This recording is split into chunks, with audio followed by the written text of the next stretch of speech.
I'm going to go ahead and call us to order and declare that we have a quorum present of 7 members. I'd like to welcome you to this meeting of the College Station Independent School Board of Trustees. We were elected at large to represent the interest of our community and our state in educating our students. Our mission for our students in this district is success each life, each day, each hour. We adhere to all pertinent laws, policies, and procedures in posting agendas and conducting our meetings. The detailed agenda information was made available to us at least 72 hours in advance, and we have all come to this meeting informed and prepared. We have just completed a workshop meeting where we heard reports and discussed much of the information needed to make decisions in either this meeting or in upcoming meetings. This is a meeting of the 7 trustees in a public setting rather than a public meeting. As such, public comment is included on the agenda at a specific time and requires us to listen rather than take action so as to abide by the Texas Open Meetings Act. We are pleased that you have taken time this evening to join us. We are very proud of this school district, and we thank you for your interest in and support of our students. Dr. Ely. Thank you, Mr. Harris. Members of the board, we will begin this evening, as we do all of our regularly scheduled meetings, with the pledges of allegiance to the American flag, Texas flag, and a moment of silence. Here to lead us this evening are students from Greens Prairie Elementary School and Rock Prairie Elementary School. I'd like to introduce the principals from those campuses, Donna Barrington from Greens Prairie and Jeff Durant from Rock Prairie Elementary, to introduce our pledge leaders this evening.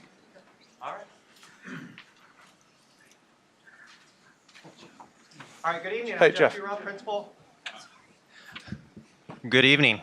Oh, hello there. I'm Jeff Durant, principal at Rock Prairie Elementary, and I have 2 amazing Wranglers with me tonight. I have Jackson Martinez and Taylor Admar, both 4th graders.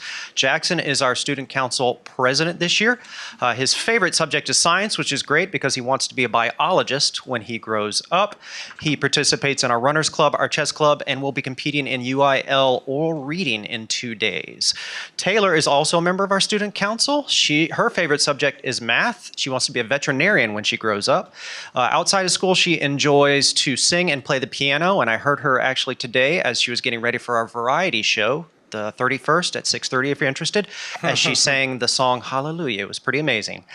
She's going to compete in UIL in Ready Riding here in 2 days as well. But more importantly, they have a quality of character that's amazing. They are both very kind and very thoughtful people. Thank you. Hi, good evening. I'd like to introduce our 2 3rd graders from Greens Prairie. This is Gage Fortner and Jordan McMurray. Gage has been a Greens Prairie Mustang since he was 3 years old. And Jordan joined us as a kindergartner along with her sisters. So they're going to lead us in the moment of silence tonight. Good evening. Good evening. Thank you for joining us at tonight's board meeting. Please stand and join us for the Pledge of Allegiance, Texas Pledge in a moment of silence. Attention, salute. I pledge allegiance to the flag of the United States of America and to the republic for which it stands, one nation, under God, indivisible, with liberty and justice for all. Honor the Texas flag. I pledge allegiance to thee, Texas, one state under God, one and indivisible.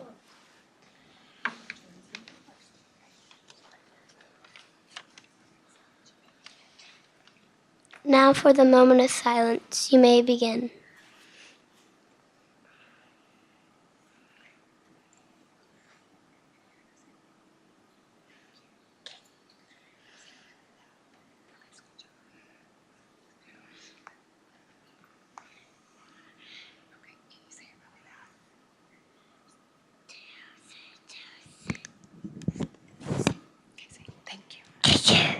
All right. Thank you. Tails. He was watching VeggieTales earlier, so he may break out into song. I have a picture here with the board.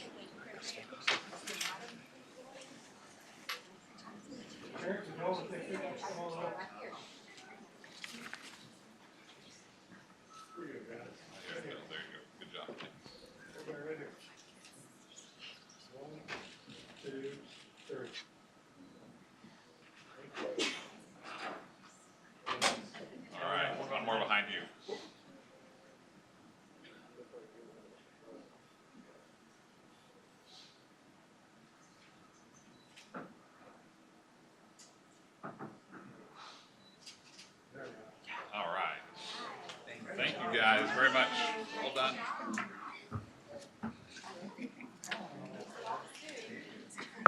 Jeff, go and have a seat. Whenever you're ready.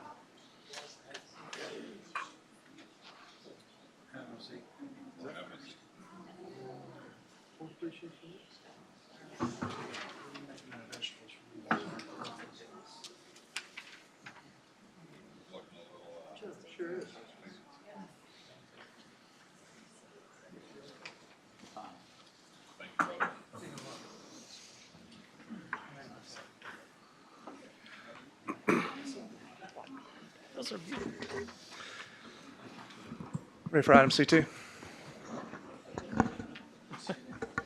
Are you sure you're ready? Yes, item C2. Item C2 is Board Appreciation Month. And in our recognitions this month for January, we get to take time, pause, and honor the service of 7 dedicated community servants who sit before you this evening. We like to think that every month we appreciate our board, and we do.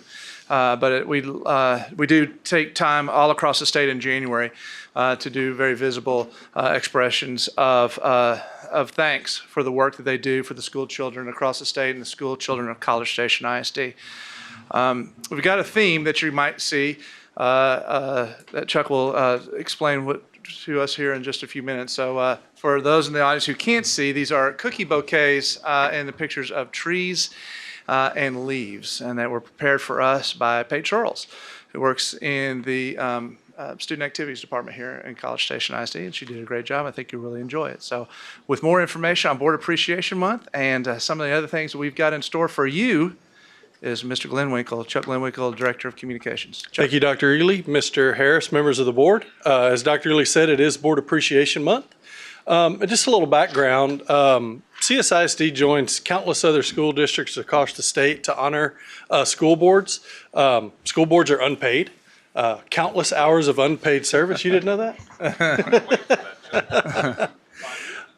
School boards serve as a crucial link between the community and the classroom, not only here, but again, across the state. We want to thank you guys also, honor you for generally caring about the students of College Station ISD, for setting aside your personal agendas and making decisions that are in the best interest of educating all of our students here in College Station ISD. What a lot of people don't realize, I don't think, is that the board has tremendous burden for all the money you guys make. It seems you should have all this burden, right? You're responsible for an annual budget here in College Station for approximately $128 million.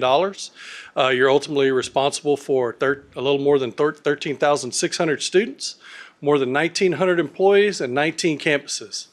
Like I said, that's a pretty big burden to bear, and so we just want to take this opportunity to appreciate you. And you know, we can't pay you monetarily, so how can we repay you? To be completely honest, we probably can't. But what we can say is thank you. And the way we're going to do that is we're going to follow this year's theme, which is planting the seeds of success. And we're going to plant a tree in your honor. And that tree is going to be located right out here.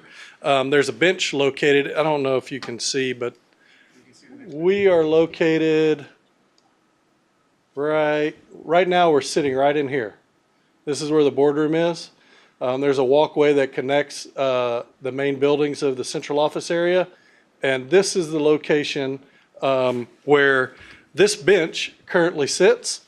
This tree will be planted behind it to provide shade and aesthetics in this area. And we're going to plant a 65-gallon live oak tree. I'm not exactly sure when that's going to happen, Mr. Hall, but very soon. Yeah, We're very on it. soon. So, you know, planting of a tree is kind of symbolic. A tree is a giver, and it's of service to the greater good. It provides oxygen, shelter, shade, and nourishment. And this year for Board Appreciation Month, we are planting this tree as a symbol of the service you give to the children at College Station ISD. Your work is invaluable, and I know all of us that work with you on a regular basis, the staff, the administrators on campus, the teachers, we really do appreciate everything you guys do. So thank you very much. And we're going to leave you with this quote along the lines of service. Only a life lived for others is a life worthwhile. That's a pretty sharp cat there, Albert Einstein. So I'll agree with what he has to say there. So thank you guys very much. We appreciate all you do. Thank you. Thank you.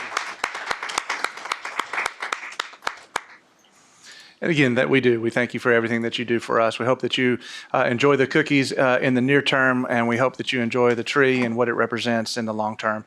And then it says it stays here for many, many years as a visual representation of the service that all of you provide. And I would just say personally, it's an honor and a pleasure to work with each one of you as closely as I do, and couldn't be more blessed to work with 7 individuals who want and have desires for all students and all families and all staff members of College Station ISD. So from the bottom of my heart, thank you to all of you. Thank you for those kind words, and I know that all of us truly appreciate it, especially the cookies. So thank you. Well, with that, we'll move to item C3 and recognize some other very nice work. The artwork on the back wall has been provided by students from Greens Prairie Elementary, Rock Prairie Elementary, Cypress Grove Intermediate, and Oakwood Intermediate. So if you have a chance, please examine some of that. Yeah, I think you'll be impressed with the talent these students have. That takes us to the consent agenda, which are items J2, 3, 4, and 5. Does anyone wish to pull a consent agenda item?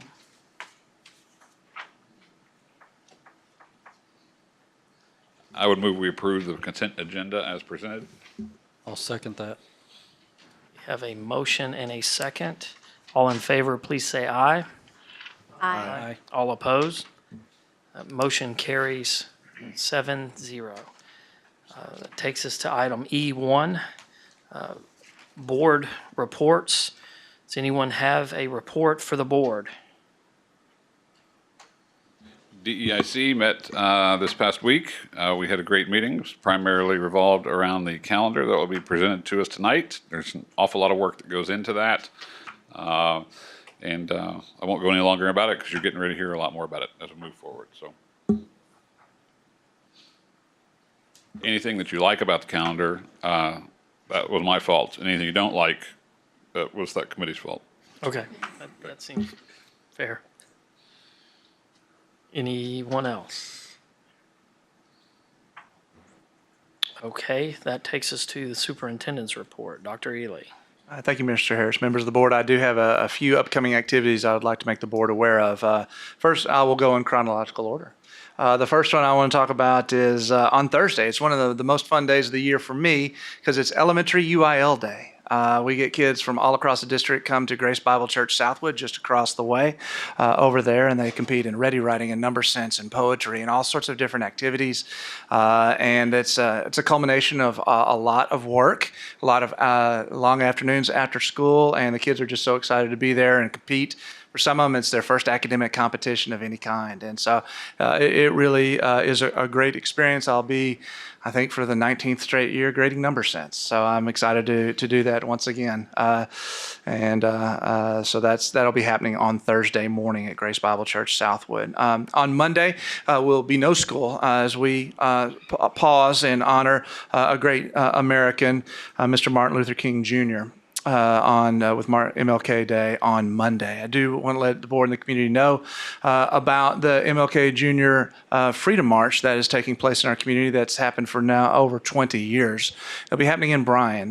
We'll meet at 10 o'clock in the morning at Sadie Thomas Park, and we will march to Kemp Carver Elementary School in Bryan ISD, where there'll be a short program where members of the community will bring greetings on behalf of the various government institutions. I'll be there as well as Dr. Whitbeck and representatives from the city, and we'll have a guest speaker. It's always a great time to be together as a community and celebrate a great man. I just would like to say thank you to the sponsors of the event, and that's the Brazos Valley Area Alumna Chapter of Delta Sigma Theta Sorority Incorporated, and they do a tremendous job with this event, and look forward to being there on Monday.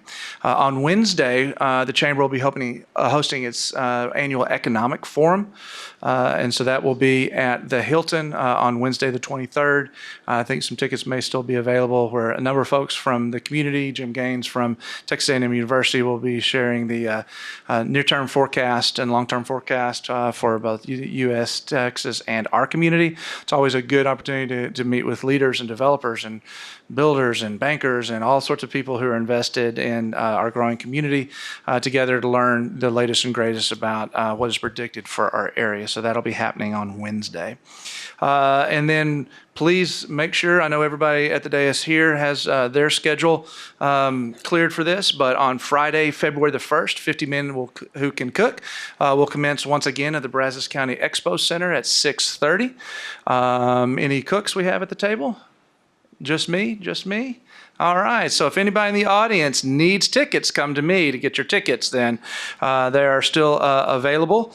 Do want you can't buy them, or you can't buy them on our website. You can buy them from me. The website is givetokids.csisd.org, but I would love it if you're buying from me because I get extra points for that. Do want to make you aware of one particular issue. I am looking at my phone because Teresa Benden sent this to me to make sure we got it out here. We are having a raffle. Tickets are on sale for $10,000 shopping spree at David Gardner. So let me say that again. The raffle item is a $10,000 shopping spree at David Gardner's. There are only 200 tickets being sold, and they are for $100 each. I don't have any of those tickets, but you can get those by contacting the Education Foundation. So that's coming up, as I said, on Friday, the 1st of February. And then for any members of the board who are interested in going, I know some have gone in the past. The Bryan College Station Chamber of Commerce is taking their annual biannual legislative trip to Austin to entreat the legislature to make good decisions that will help the citizens of our community. That will be happening on February 11th and 12th. If you're interested in going with the chamber, you will need to register with the chamber. You can go online to their website and register, and then you'll need to find your own hotel accommodations if you will be staying the night of February the 11th. It usually starts off with a meet and greet that evening of the 11th, and we're in the Capitol most of the day on the 12th. So if you have any questions about that, you can certainly contact the chamber or ask me after the meeting. So with that, Mr. Harris, that concludes my report. Okay. Thank you. Hearing of citizens, do we have any cards? I do not. Okay.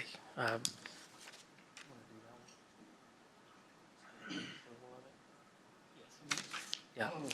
Okay, we'll next move to item G, which a lot of times we have approval of minutes on the consent agenda, but it's not. So we will approve those pending any discussion and changes.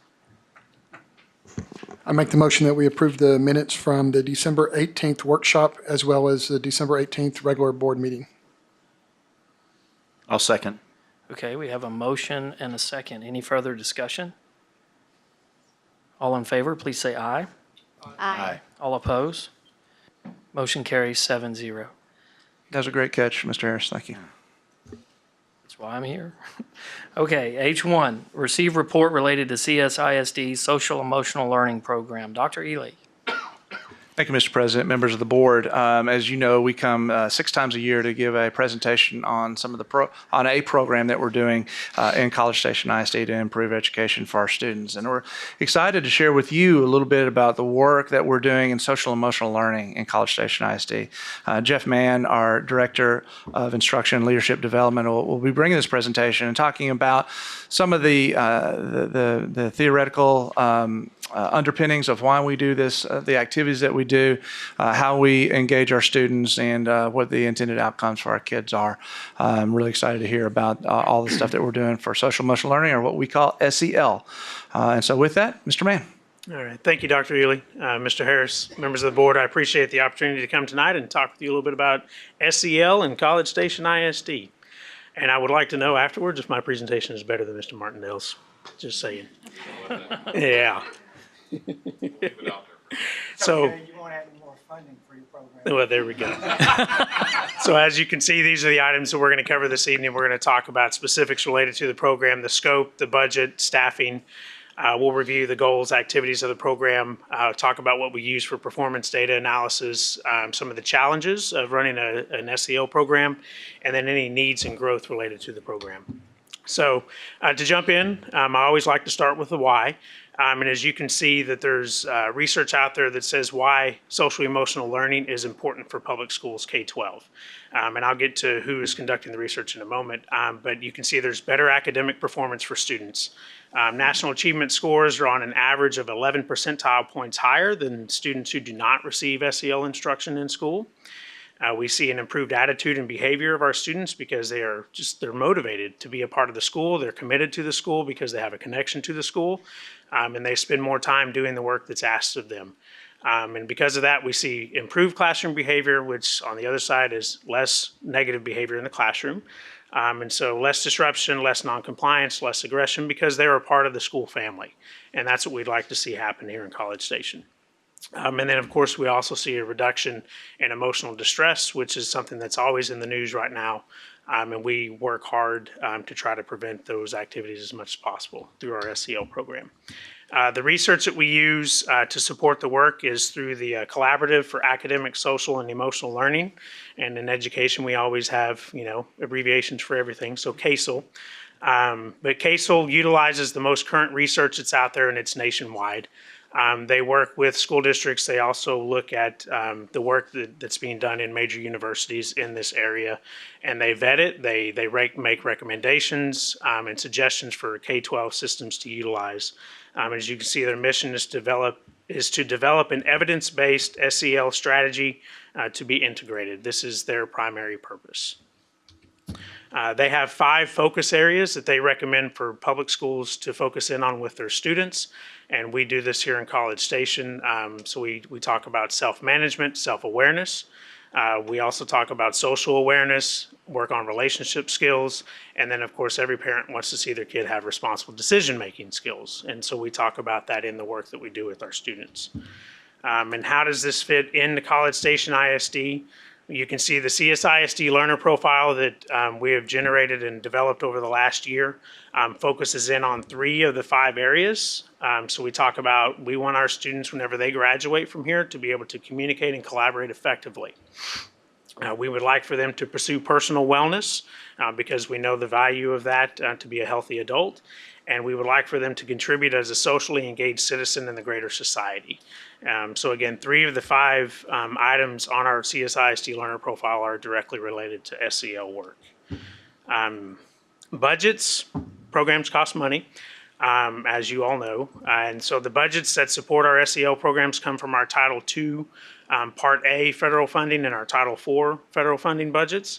And we use these to pay, if we bring in a consultant from an outside company, any teacher training costs that we have, substitute teachers. So if we have training during the day, part of the federal money is used to help pay for those costs. Any related travel, if we send anyone out of the district for anything related to SEL, we can use the money to take care of those expenditures. And then any technology or materials that we need to help us in this process. And I'll talk more about that here in just a moment. The total budgets, these are the entire total federal budgets. This is not the SEL budget. But the total Title II Part A budget this year is $272,594. And our total Title IV budget this year is $124,500. As you can see, we allocate 20% of our Title II budget and 60% of our Title IV budgets to support our SEL work here in the district. So we have a significant financial commitment to things that are not academic specific with our kids because we do believe in the education of our whole child. The staff involved, every campus has a teacher team. Depending upon the type of campus, whether it's intermediate, middle, elementary, high school, as to the number of members, they average out, between 8 and 15. We do have administrators and counselors involved on these teams as well. And then we have our mental health counselors and directors from central office that are involved in either the management, setting up the meetings in some level of it, or going to the campuses and working with the teams as necessary. Some of the major activities, ongoing professional development is one of the big ones. For several years, we've utilized conscious discipline and CHAMPS, which is is under the umbrella of Safe and Civil Schools. It's a classroom management approach. It's a relationship building approach. But this year we've added another program. It's called Restorative Practices. And it's been extremely successful. You can see the 7 campuses listed here that opted into utilizing this program. So this equates to about 650 of our staff members that have implemented restorative practices this year, and the feedback has been tremendously positive. We have twice each semester, or about every 8 weeks, we have follow-up. We have the individuals from the group that's working with us come in, give specific feedback to the campuses, sit with the teachers, sit with the administrators. It's been very successful. This spring, we've also begun the rollout of our digital citizenship program to help with the needs of our students and managing their life online. That's something I think the board's been updated previously, and so I look forward to seeing how that continues to roll out. And then we're also developing a teacher resource website, and the lessons that are on there are being created by our teachers themselves, and they're complete lesson plans, so they're ready for integration into the activities that they're doing. And all this information came from surveys that were conducted in face-to-face meetings last spring. Chrissy Hester went to every campus and met with the SEL teams and gathered this feedback so that we were very targeted in what we were doing. So all of our campuses utilize CELT in their relationship building, primarily with students, but definitely with adults. We're all people, we're all human. We try to work together. We all have CELT teams on our campuses, and they meet at least twice a semester. And when they get together, they talk about needs, they talk about concerns, they look at any data that they may need to look at. They talk about anything they see in a common area like a cafeteria or a hallway if they notice trends of something that needs to be addressed. Faculty members have the ability to tell an SEL committee member to say, hey, I'm seeing this, can you guys talk about it the next time you meet? It's a very, very productive process that we have. We are currently revamping our program with the introduction of the digital piece, with restorative practices being brought into the mix.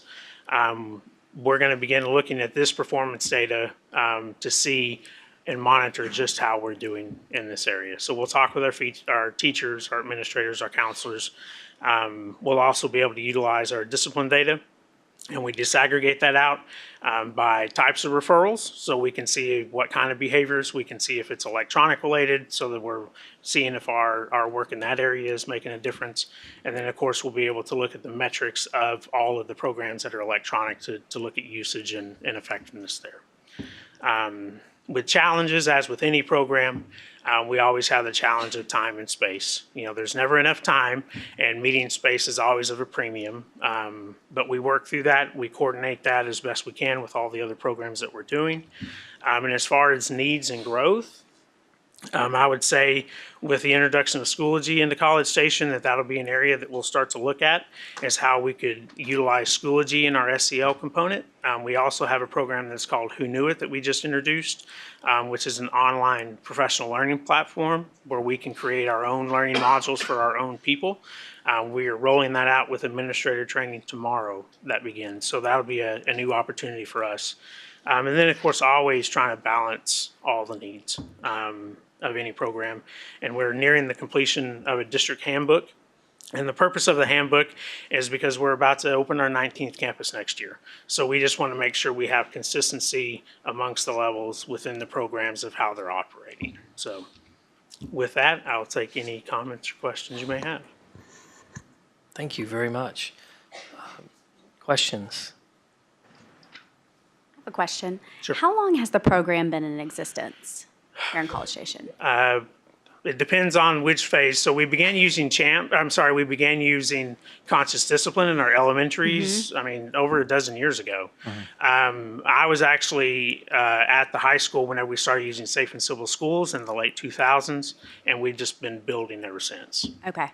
And could you talk a little bit more about the restorative practices? What is that? Sure. It's a relationship approach. And what it is, they have what they call them 6 tools, and they revolve around getting to know each other, being purposeful in our interactions with our kids.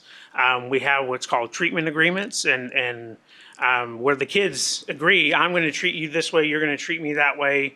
It's student to teacher, student to student. It's kind of like a contract where they make with each other. Okay. And some other types of behavior management programs use that as well. There's a couple other features. I'll be happy to update it in the transmittal with a link so you can see that specifically. But each campus has the opportunity to pick the tools they want to utilize. Okay. And then the observers come in and then they help them in that implementation. Great, thank you.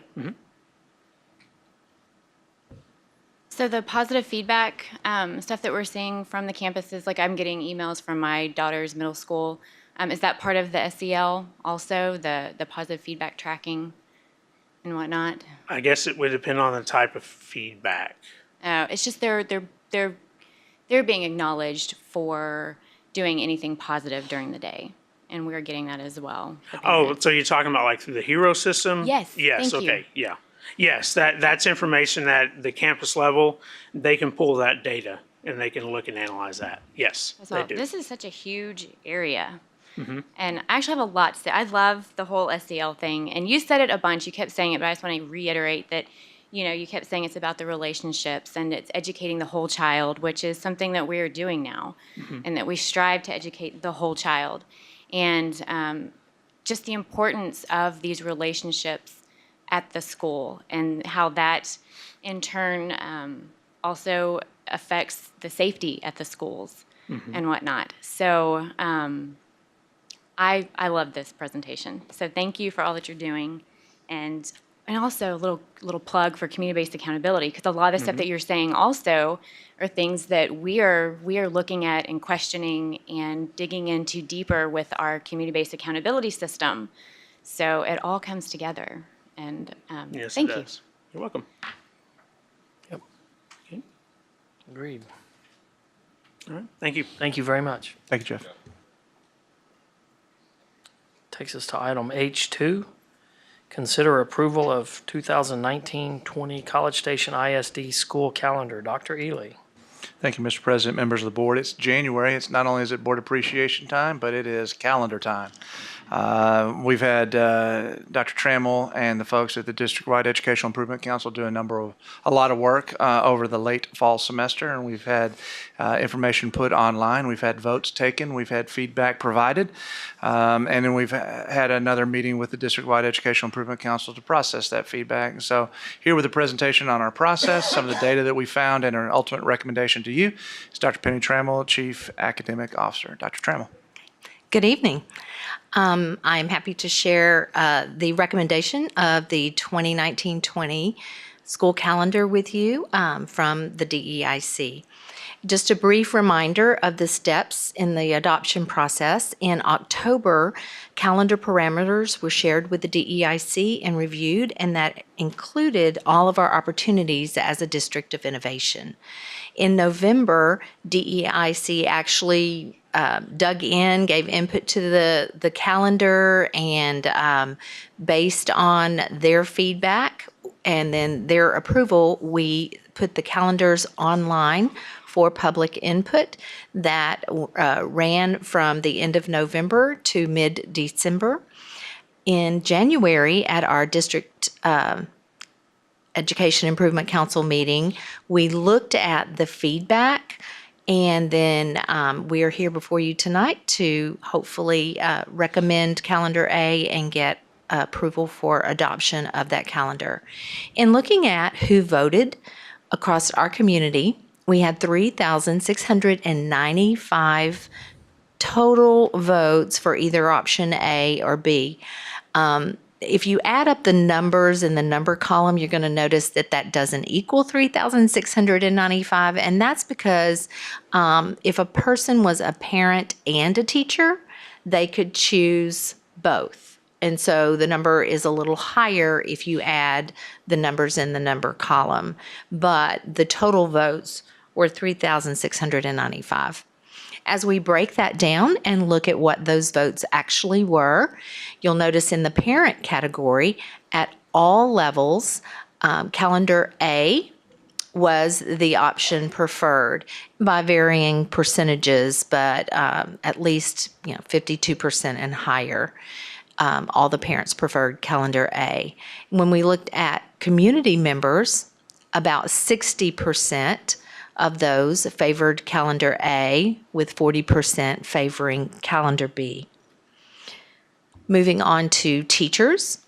When we looked at teacher votes, again, you'll notice the highlighted column for calendar A. Teachers overall, with about 85% voted for calendar A, with 15% voting for calendar B. And then when you look at our ancillary school staff, all of our other staff who are not teachers, 83% voted for calendar A, while about 17% voted for calendar B. When we look at our students, we had roughly 75% of our students vote for calendar A and about 25 voting for calendar B. You can notice that this is an exception in the highlighting column because we had 5 students vote at the intermediate level, and 2 of them voted for calendar A, and 3 of them voted for calendar B, so we are not solidly highlighted here. Overall, when we looked at all stakeholders in the district that voted, 60% voted for calendar A and about 40% voted for calendar B.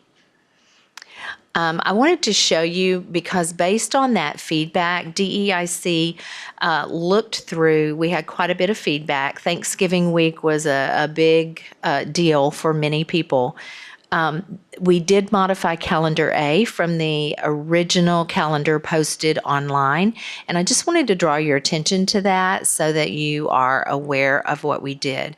Some of our feedback centered around the weekend of Easter, and we had originally the 9th and the 10th off for students.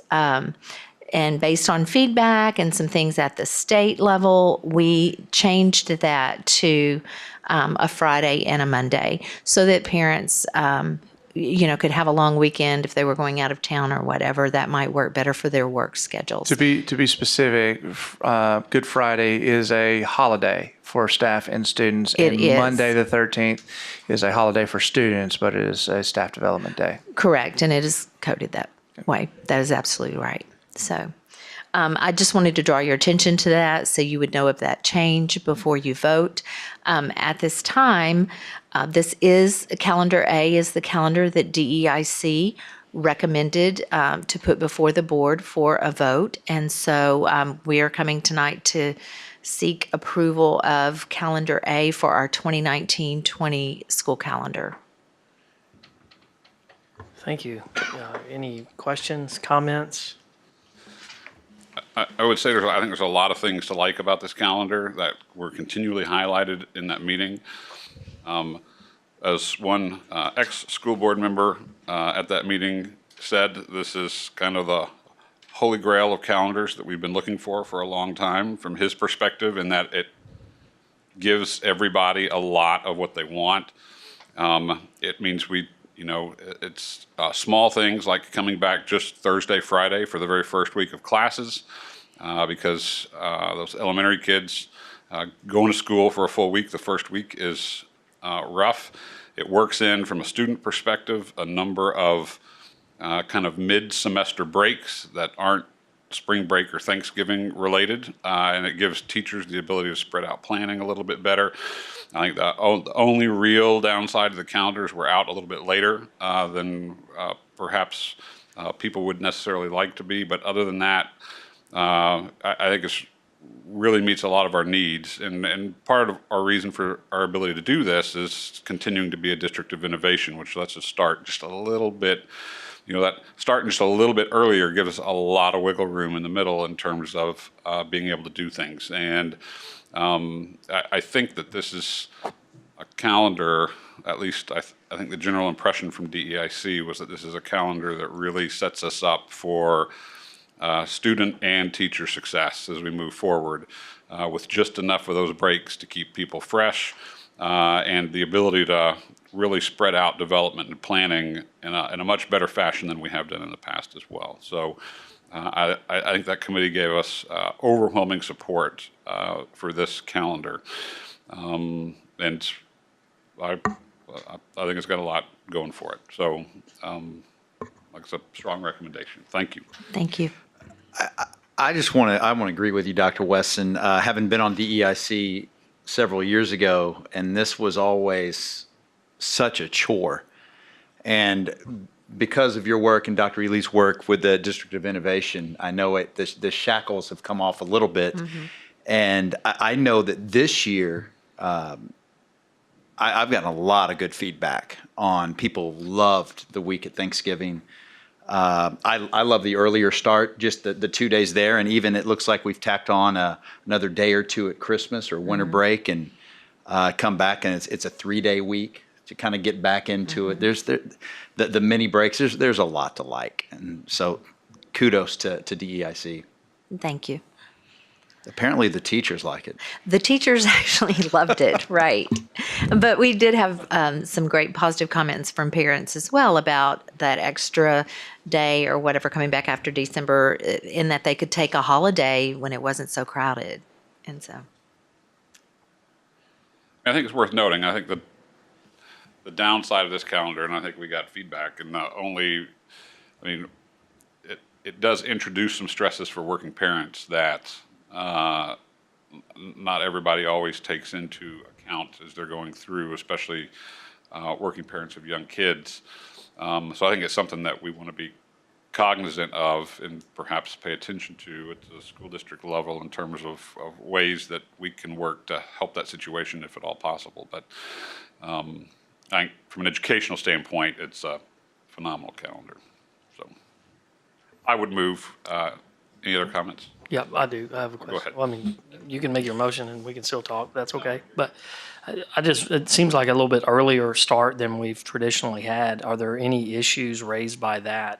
Whether it's athletics, I know volleyball and football are to some extent even playing then, or band, I know cross they country. have, right? All those, or any issues that maybe DEIC talked about related to summer work schedules or anything like that. I don't know that there are issues, but since it's different, let's hash it out and make sure.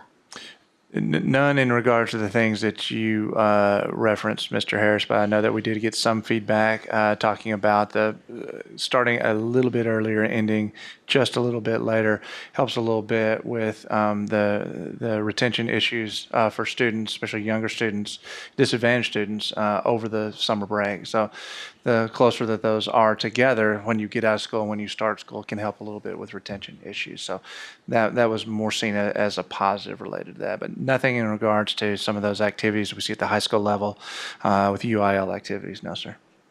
Okay. there was really no input on that particular, any of those items that you mentioned.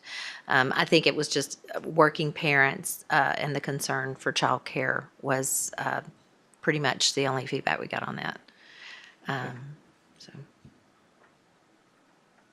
Okay, I'm done. Okay. I would move approval of calendar A as presented.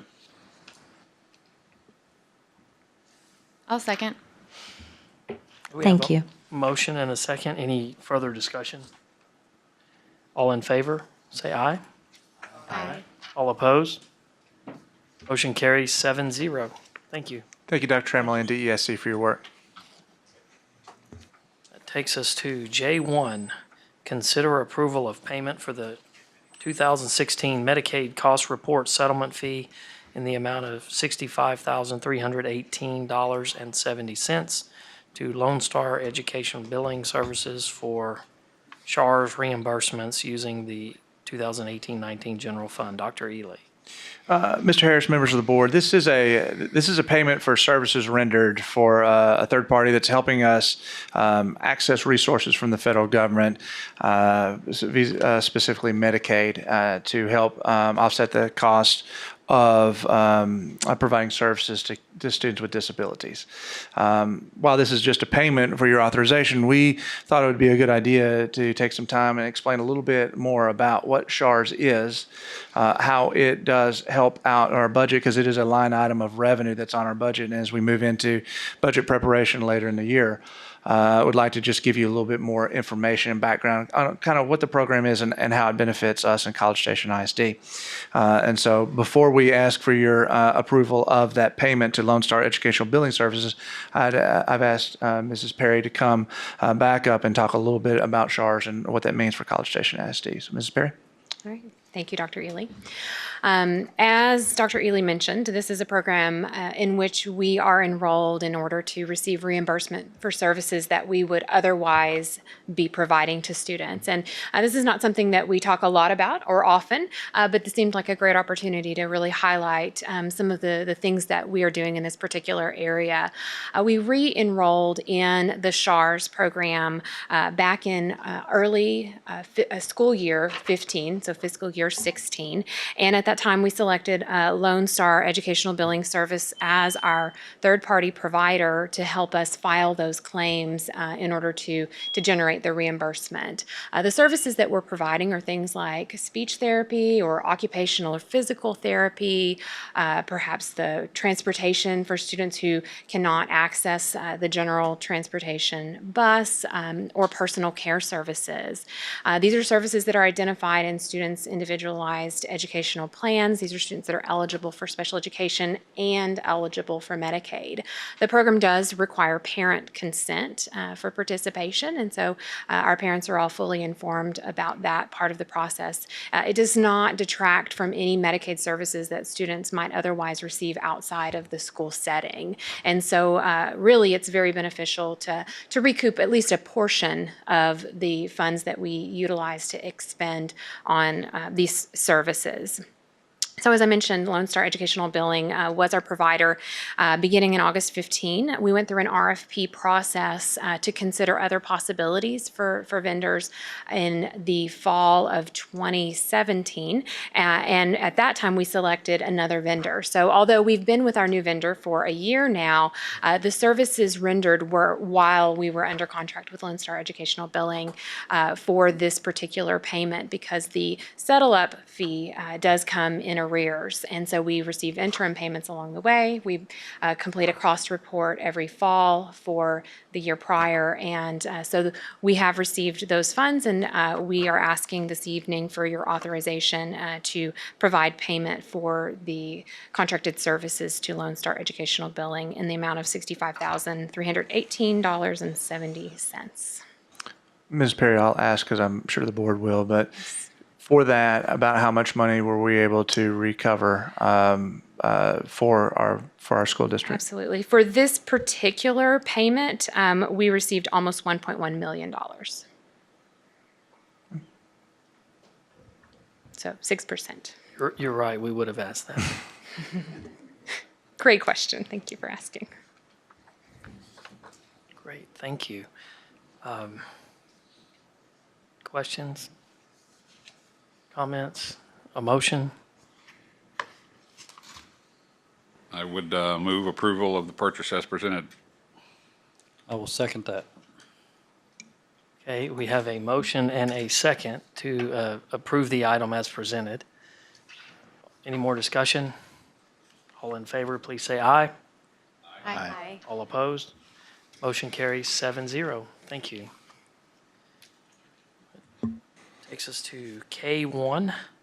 Consider approval of guaranteed maximum price, total project budget authorization for superintendent or designee to execute the necessary documents associated with and the authorization to proceed with the work associated therewith, the construction of the renovations of A&M Consolidated Middle School, College Station Middle School, South Knoll Elementary School projects utilizing funds from the 2015 bond funds. Dr. Ely. Thank you, Mr. Harris, members of the board. Summer will be here before you know it, and so we've got projects that will be going on at South Knoll, AMCMS, and College Station Middle School. And so we have Mr. John Hall, Executive Director for Facilities, to talk about the projects, the guaranteed maximum price, and be seeking your approval. Mr. Hall.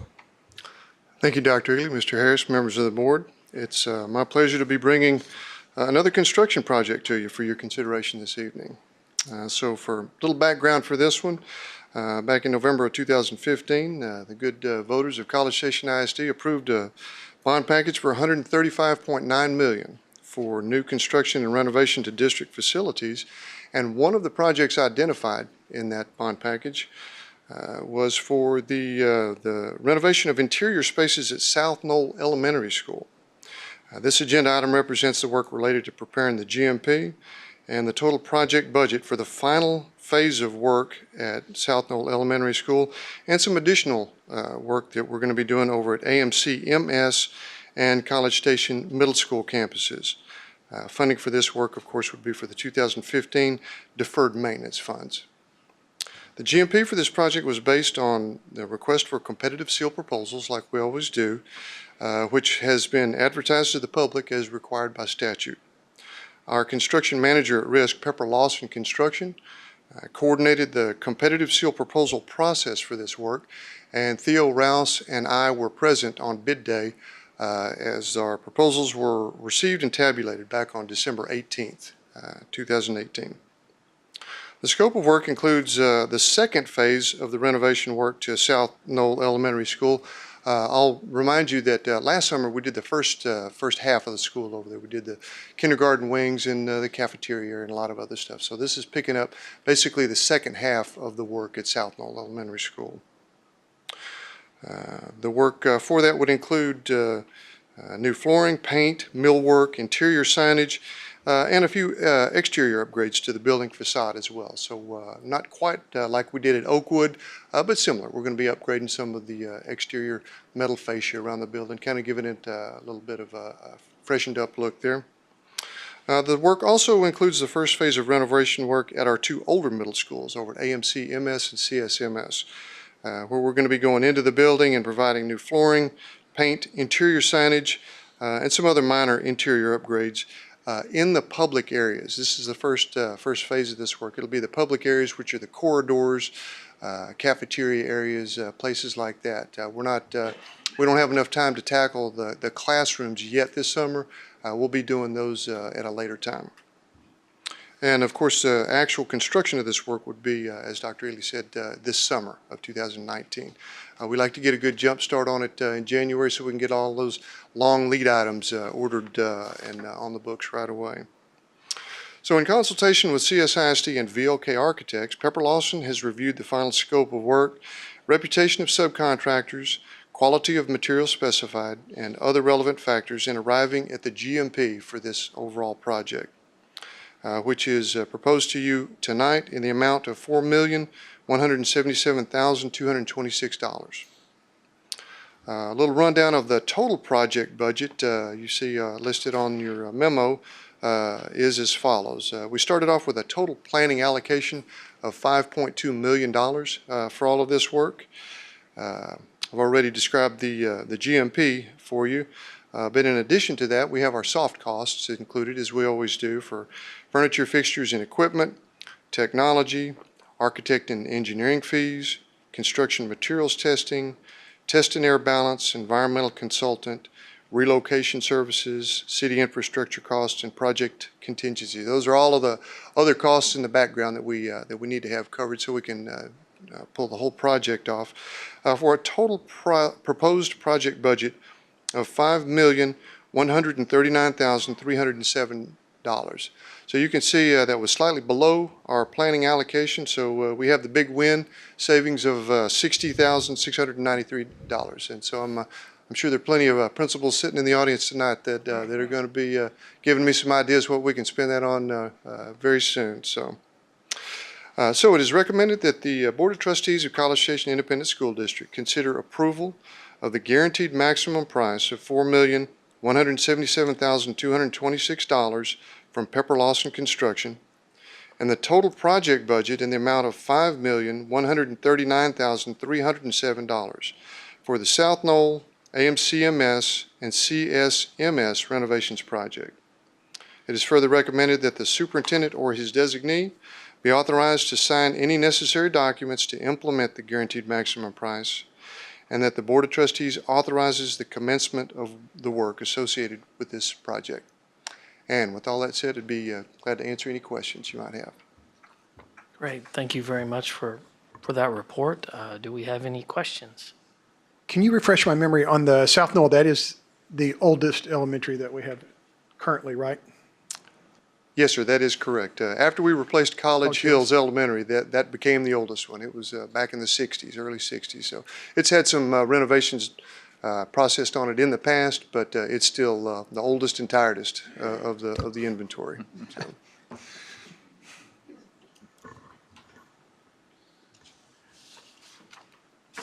I know how excited at least one of these schools is about these renovations. So, can I go ahead and move? Absolutely. Go With ahead. that, I move that we approve the use of the bond funds as presented. I second. Okay, we have a motion and a second. Any further discussion?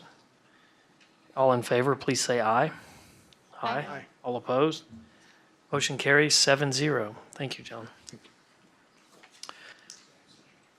Okay, that takes us to L1, which the board will meet in executive session. And I'll go ahead and read this and then make our announcement for government students. The board will meet in executive session to conduct a closed meeting to deliberate the purchase, exchange, lease, or value of real property because the deliberation in an open meeting would have a detrimental effect on the position of the district in negotiations with a third party. The executive session deliberations will be held pursuant to the deliberation regarding real property closed meeting exception to the Texas Open Meetings Act as set forth in section 551.0742 of the Texas Government Code. We will return to open session if any action is to be taken, but I'm not sure we don't anticipate any. So you're welcome to stick around if you would like. And the government students, you don't have to stick around for all that because we'll probably be done for everything that you'll see tonight. So with that, we will move to executive session.